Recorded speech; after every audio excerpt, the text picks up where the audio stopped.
আরে কি হলো, তাড়াতাড়ি করো, আমি তো অফিসে বেরাবো। আরে হ্যাঁ গো, তোমার গাড়ির পিছনটা একটু ময়লা হয়ে গেছিল তো, তাই পরিষ্কার করে দিচ্ছি। ঠিক আছে, আমি আসছি। হ্যাঁ, সাবধানে যেও। ঠিক আছে। ব্যাস, আমার কাজ হয়ে গেছে। এবার আমি দেখি তুমি অফিস যাওয়ার নাম করে ঠিক কোথায় যাও।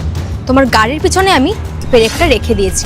এবার তোমার স্কুটির পিছনে যেই বসবে তারই ব্যথা লাগবে, আর তখনই তুমি বুঝতে পারবো যে তোমার গাড়ির পেছনে ঠিক কোন মেয়ে বসে। যাই হোক, তারপর দেখো তোমার আসল মজা। আরে মালতী, তুই এখন এখানে?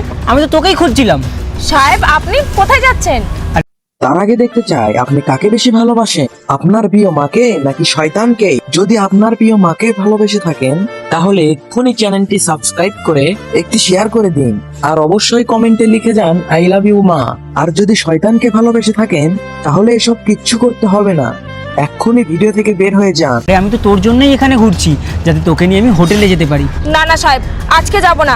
ম্যাডাম দেখুন, আমাকে এক ব্যাগ বাজার করতে দিয়েছে, ঠিক সময় আবার না পৌঁছালে ম্যাডাম আবার চিৎকার করবে। আরে মন্দিরা, তোকে অত চিন্তা করতে হবে না, তুই আমার স্কুটির পিছনে বস, তোর বৌদিকে আমি ম্যানেজ করে নেবো। তারপর দেখ তোকে কত মজা দিই আমি। বস।